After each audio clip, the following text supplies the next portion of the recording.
एक बार so we start the class. ठीक है, जितने बच्चे आए हैं ठीक है, आगे खैर धीरे धीरे और आ जाएंगे वो तो। देखिए लास्ट चैप्टर ये अब आपका सिलेबस का इस 306 का ये खत्म हो जाएगा, उसके बाद फिर मैं 307 चालू कर दूंगा, तो 307 थोड़ा लंबा चलेगा अपना। 307 एक लास्ट टॉपिक है मेरे पॉइंट ऑफ व्यू से, stability analysis of synchronous machine. ठीक है, जिसको शॉर्ट में हम बोलेंगे एसएम। तो इसके अंदर थोड़ा क्या है कि चीजें एनालिटिकल और पिक्टोरिकल ज्यादा हैं, तो थ्योरेटिकल है कॉन्सेप्ट अधिकतर चीजों का। तो आप केवल इसमें जो मैं बता रहा हूँ एग्जामिनेशन के पॉइंट ऑफ व्यू से आप देखेंगे तो जो क्वेश्चंस आएंगे ना इसके अंदर, वो 4-5 क्वेश्चन फिक्स है इसके अंदर, इससे ज्यादा बाहर वैरायटी नहीं आएगी, न्यूमेरिकल तो है नहीं इसके अंदर। तो आप जो ध्यान रखें ना इस चीज का ध्यान रखना कि जो मैंने आपको ये नोट्स दिए हैं मैं ग्रुप में डाल दूंगा, आप ऐसे ही लिख कर आएंगे। तो देखिए ये तो दिमाग में बैठा के रखो कि फाइनल ईयर के तो एग्जाम होंगे ही होंगे, फर्स्ट ईयर सेकेंड ईयर हो नहीं हो पता नहीं, फाइनल के तो एग्जाम होंगे। तो आप इस चीज को दिमाग में बैठा के रखो कि आपको किस तरह से पढ़ाई करनी है।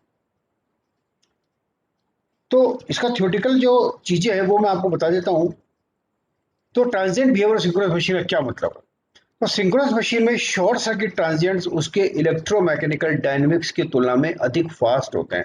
सेकेंडरी में जब मैंने आपको पढ़ाया था तब भी ट्रांजिएंट्स मैंने बताया था। ट्रांजिएंट्स क्या है, बेसिकली हाई स्पीड फिनोमिनन होते हैं, हाई स्पीड एक्शन होता है सिंक्रोनस मशीन के अंदर, जो कि जो इलेक्ट्रोमैकेनिकल डायनेमिक्स है उसकी तुलना में फास्ट होता है, क्योंकि उसका नेचर क्या होता है, इलेक्ट्रिक प्रकार का होता है, इलेक्ट्रिकल प्रकार नेचर होता है, इसलिए वो फास्ट होता है। अतः जब synchronous short circuit transient, SC का मतलब क्या है यहाँ पर, शॉर्ट सर्किट, और एसएम का मतलब सिंक्रोनस मशीन। मशीन बोलेंगे चाहे वो मोटर की बात करें चाहे अपन ऑल्टरनेटर की बात करें, अपन कॉमन वर्ड यूज करेंगे सिंक्रोनस मशीन। अतः जब शॉर्ट सर्किट ट्रांजिएंट्स फिनोमिनन पूरा हो जाता है तब रोटर की स्पीड सिंक्रोनस स्पीड के बराबर हो जाती है या रहती है। क्या कहना चाह रहा है बेसिकली, अगर कोई स्लाइड डिस्टरबेंस आ रहा है ना मशीन के अंदर, तो वो स्लाइड डिस्टरबेंस से मोटर इन स्टेबल कंडीशंस के अंदर आ जाती है, तो उसकी रोटर की स्पीड सिंक्रोनस मशीन के बराबर हो जाती है। अब खुद हम नोट्स में ये लिख रहे हैं कि सिंक्रोनस मशीन का ट्रांजिएंट बिहेवियर एक कॉम्प्लेक्स फिनोमिनन है।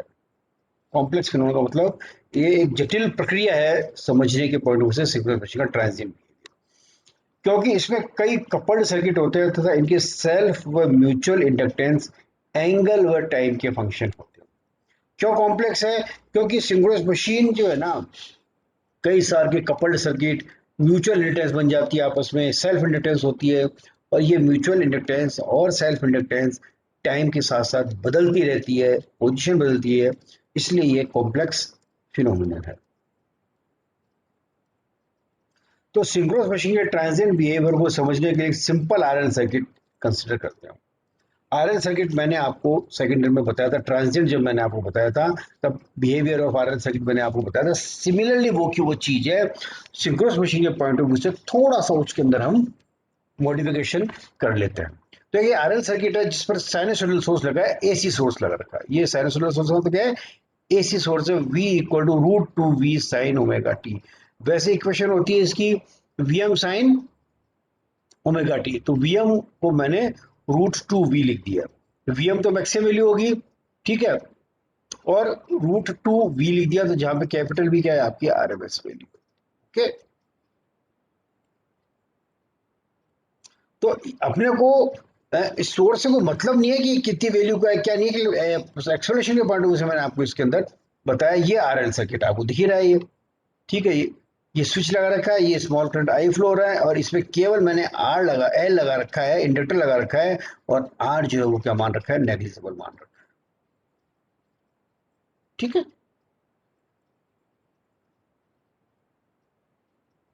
तो अब देखिए, अब लोग करना कुछ नहीं है इसके अंदर, कोई मैथमेटिकल एनालिसिस कोई कुछ नहीं करना है इसके अंदर, आपको इसमें घबराने की जरूरत नहीं है। सलमान खान हर बार क्यों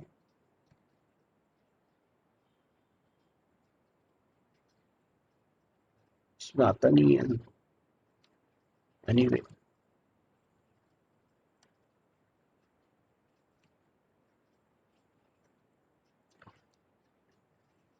तो चित्र में रेजिस्टेंस आर को नेग्लेक्ट किया जा सकता है। चित्र 2 में वोल्टेज, करंट और फ्लक्स लिंकेज की वेव फॉर्म बताई गई है। क्यों फिगर कैसे? अरे यार, इसमें फिगर 2 में कर नहीं पाया, अपलोड ही नहीं कर पाया फिगर 2। इस फिगर 2 को मैं बाद में आपको बता दूंगा, अपलोड नहीं कर पाया मैं इसमें। ये सलमान को फोन करके, अब ये तो आ गया, सलमान को फोन करो कि वो पता नहीं क्यों ज्वाइन नहीं हो पा रहा है। तो चित्र में रेजिस्टेंस आर को नेगलेक्ट कर दिया हमने, और चित्र 2 में वोल्टेज, करंट और फ्लक्स लिंकेज वेव फॉर्म बताई गई है। देखिए, वो वेव फॉर्म में गलती हो गई है, लोड नहीं कर पाया मैं, कोई बात नहीं, उसको बाद में बता देंगे। तो देखिए, ये तय बात है कि क्योंकि प्योर इंडक्टेंस है ना, ऊपर प्योर इंडक्टेंस है, तो करंट वो फ्लक्स लिंकेज जो है ना, वो वोल्टेज से 90 डिग्री पीछे होगा, तय बात है। प्योर इंडक्टेंस में करंट क्या होता है, वोल्टेज से 90 डिग्री पीछे होता है। फ्लक्स और करंट की वेव फॉर्म एक साथ चलेगी, जो कि वोल्टेज से 90 डिग्री लैग करता है। ठीक है,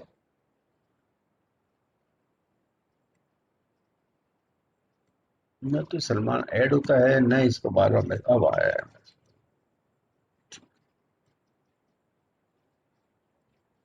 सो माना सर्किट में इनिशियल करंट जीरो है, इंडक्टर में इनिशियल करंट जीरो है, स्विच एस को टी इक्वल टू जीरो पर बंद किया जाता है। तब स्टेडी स्टेट कंडीशन सर्किट में करंट की डिमांड करते हैं। देखिए, आपको एक दो प्रॉपर्टीज में एक्सप्लेन कर देता हूं क्या होती है। इंडक्टर की प्रॉपर्टी क्या होती है, इंडक्टर क्या करता है, सर्किट में करंट के चेंज का विरोध करता है, अपोज करता है। इंडक्टर नहीं चाहता सर्किट में करंट चेंज हो, चेंज तो होगा जब अपन चेंज करें तो इंडक्टर क्या करता है, उसको इमीडिएटली चेंज नहीं होने देता करंट को। This the property of inductor. Okay, तो तब स्टेडी स्टेट कंडीशंस सर्किट में करंट की डिमांड करते हैं, लेकिन क्योंकि इंडक्टर इंडक्टेंस करंट में इंस्टेंट चेंज का विरोध करता है, अतः स्विचिंग इंस्टेंट पर, स्विचिंग इंस्टेंट मतलब क्या है, जब मैं स्विच को क्लोज कर रहा हूं, तब स्विचिंग इंस्टेंट पर करंट जीरो होना चाहिए, तथा इस कारण सर्किट में एक अन्य करंट अपीयर होता है जिसे डीसी ऑफसेट करंट आईडीसी कहते हैं। और आईडीसी और जो स्टार्टिंग में जो करंट है, उन दोनों की वैल्यू कितनी होगी, जीरो। तो आई एस कहां पर, steady state current T equal to zero plus I D C equal to zero, और I D C equal to minus I S. तो नेट करंट कितना हो जाएगा, I equal to I S plus I D C. अब यदि resistance को neglect नहीं करते हैं, तब आई डी सी बराबर capital I D C into E की power minus T upon tau. ये कॉपी फोटो कॉपी रह गई एक्चुअली, पेज नंबर 491 की बुक में से मैं दे दूंगा आपको ना।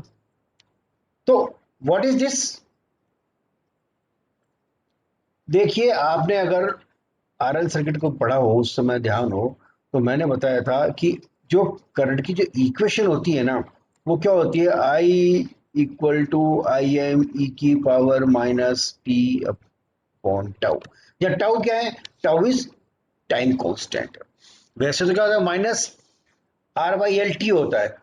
ठीक है, तो टाउ की जो वैल्यू होगी ना, what is tau, tau is a time constant of the circuit. तो टाउ की जो वैल्यू होगी, वो टाउ बराबर होगा आपके, क्या होता है टाइम कांस्टेंट आरएल सर्किट का, पता है किसी को,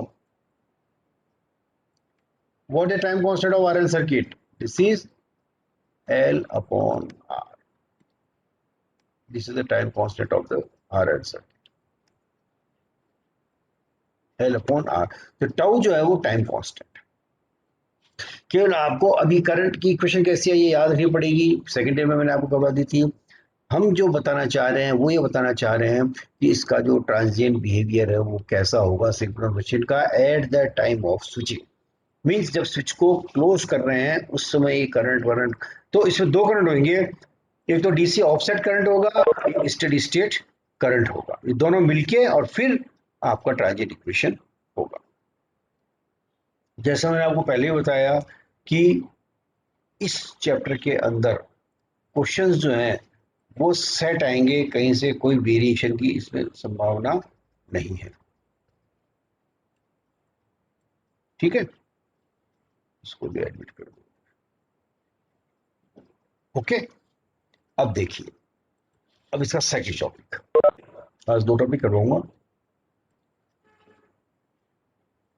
सेकंड करवा दूंगा, एक ही फर्स्ट करवा दूंगा। बार बार क्या है इसके।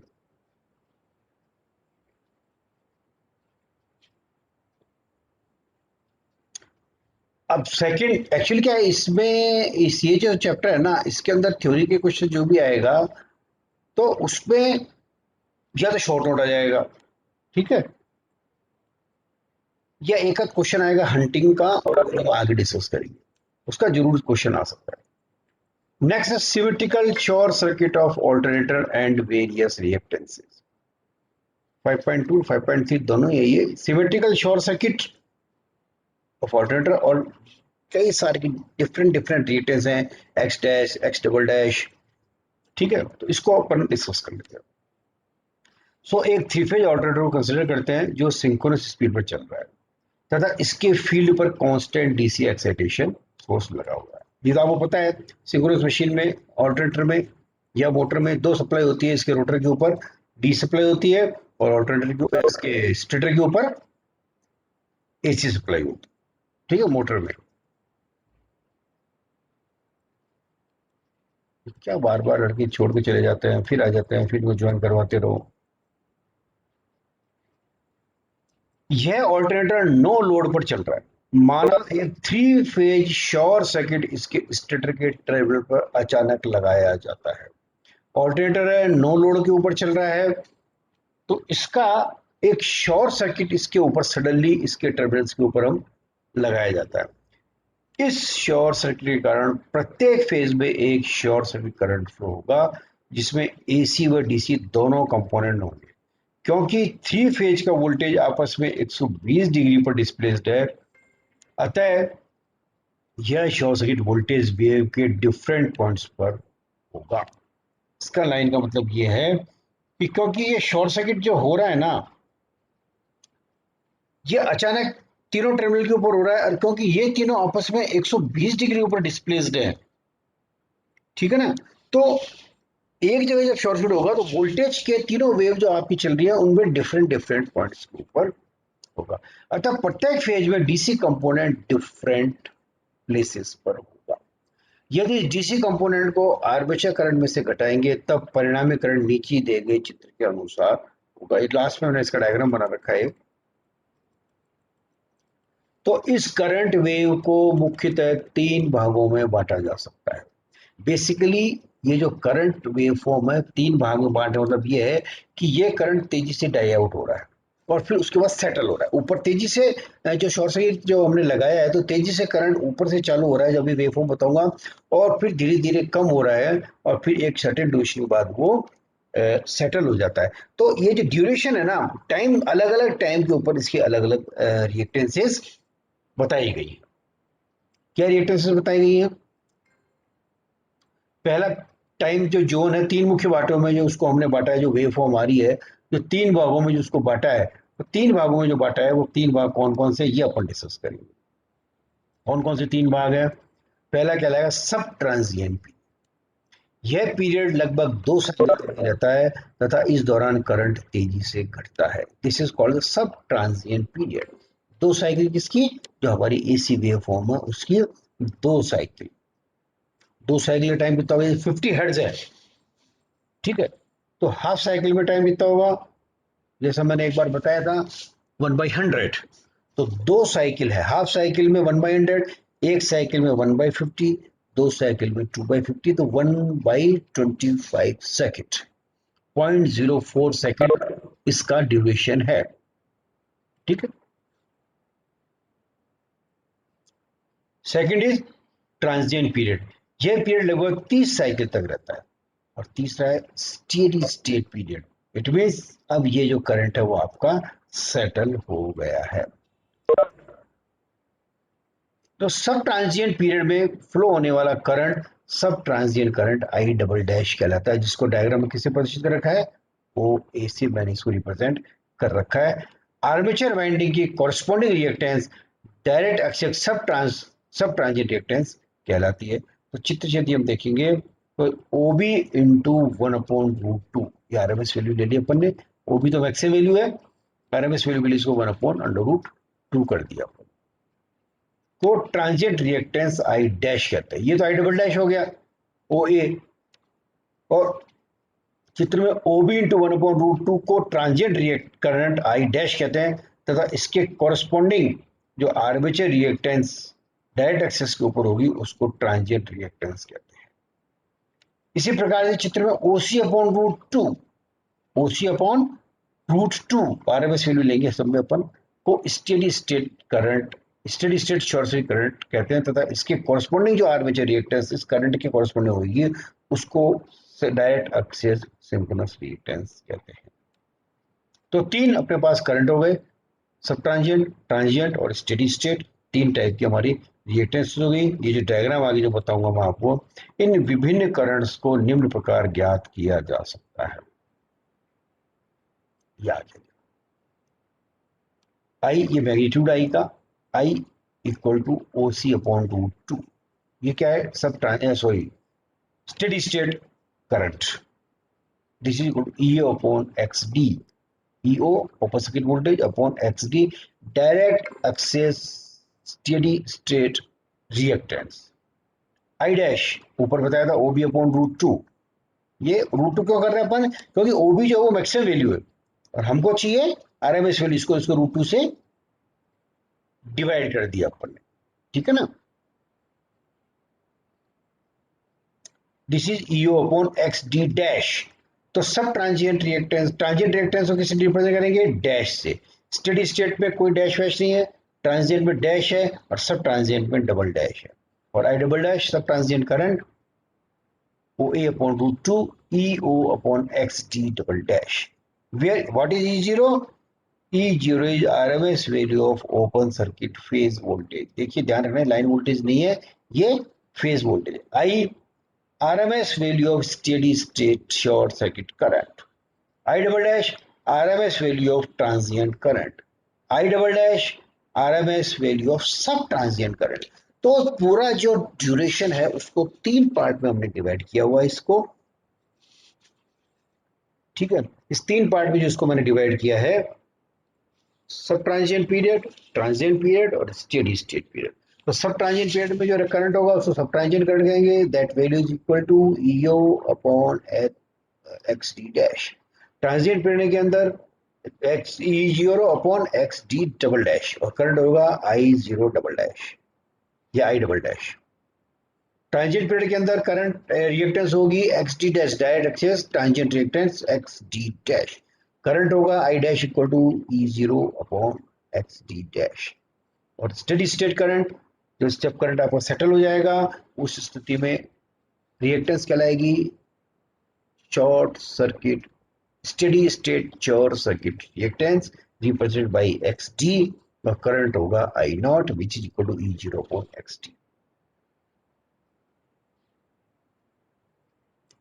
XD equal to D axis synchronous reactance, XD dash D axis transient reactance और XD double dash D axis sub transient reactance. तो D एक्सिस एक्चुअली क्या है कि सिंक्रोनस मशीन जो है ना उसमें दो एक्सिस होती है, एक D एक्सिस डायरेक्ट एक्सिस कहलाती है, एक Q एक्सिस क्वाड्रेचर एक्सिस कहलाती है। ज्यादा एनालिटिकल सिलेबस में है नहीं अपने, तो आप तो के लिए ध्यान रखिए कि D एक्सिस है। अब ये देखिए ये हमारा ग्राफ, इसको मैं रोटेट करता हूँ, लेकिन हो जाएगा क्या रोटेट, स्पेशली ये पेज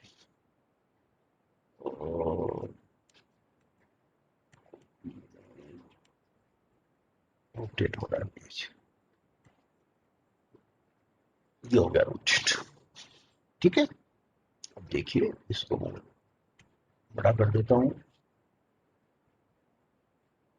और ये देखिए दिस द डायग्राम, जब नोट शेयर कर दूंगा तब आप उसमें से बना लेना चाहे।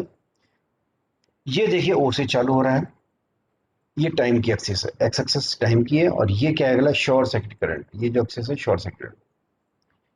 तो ये देखिए मैंने आपको बताया था OA/√2 वो कहलाएगा सब ट्रांजिएंट, सब टाइम, सब ट्रांजिएंट ड्यूरेशन। ये देखिए ये दो साइकिल पे चल रहा है, ए इसमें इतना बना रखा है, ये इसका एक्चुअल एनवेलप है करंट का। करंट यहां से स्टार्ट हुआ, इस तरह से घटना चालू हो रहा है, ऐसे घटना चालू हो रहा है और ऐसे नीचे से चालू हो रहा है।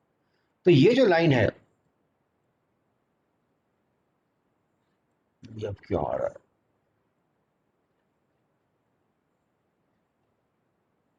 पेन ले लेता हूं मैं। देखिए यहां से चालू हो रहा है, ठीक है, लेकिन इसको मैंने एक्स्ट्रापोलेट किया है। आपको एक्स्ट्रापोलेशन इंटरपोलेशन जो होता है ना, वो है ये। इसको फिर मैंने यहां से चालू करा, और ये फिर धीरे धीरे करके ये देखिए यहाँ पे आके ये सेटल हो गया, यहाँ से सेटल हो गया। तो 3 ड्यूरेशन मैंने टाइम को बता दिया इसके अंदर।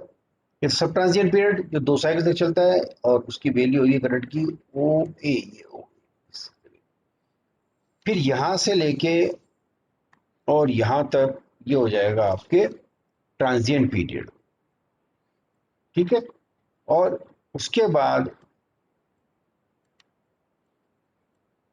ये कहलाएगा स्टेडी स्टेट। इसके आगे जो आगे टाइम है स्टेडी स्टेट पीरियड, और ये हो जाएगा आपके सब ट्रांजिएंट पीरियड। जैसे मैंने मार्क कर रखा है नीचे, ये हो जाएगा।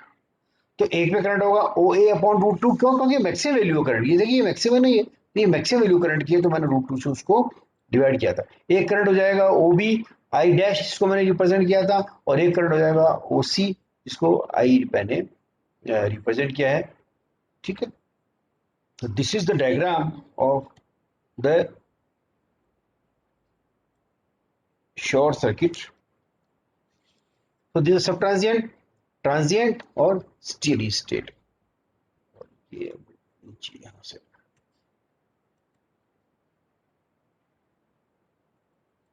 this is the subtransient symmetrical short circuit transient of synchronous machine. This is the meaning of symmetrical short circuit armature current of synchronous machine, इसमें लिखा हुआ है। ये डायग्राम आपको बनाना है। अगर देखिए एग्जामिनेशन के अंदर आता है डिफाइन या एक्सप्लेन सब transient reactance, transient reactance and steady state short circuit reactance of synchronous machine, या सिंक्रोनस मशीन में कौन कौन सी रिएक्टेंसेस होती हैं समझाइए, या सिंक्रोनस मशीन के ट्रांजिएंट पीरियड्स के बारे में एक्सप्लेन कीजिए। तीनों का आपको ये उत्तर लिखना है, ये डायग्राम बनाना है आपको, और 3 जो रिएक्टेंस आपकी हैं उन रिएक्टेंस को आपको एक्सप्लेन करना है। कौन सी रिएक्टेंस को? ये जो रिएक्टेंस है, ये वाली रिएक्टेंस,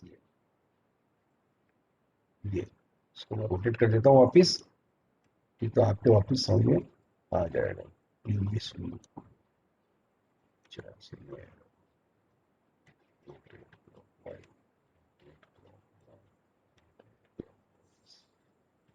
ये आ गया आपको, ठीक है। तो ये चीज मैंने आपको बताई थी। तो 3 जो रिएक्टेंसेस हैं उसमें इन विभिन्न करंट्स को विभिन्न प्रकार ज्ञात किया जा सकता है।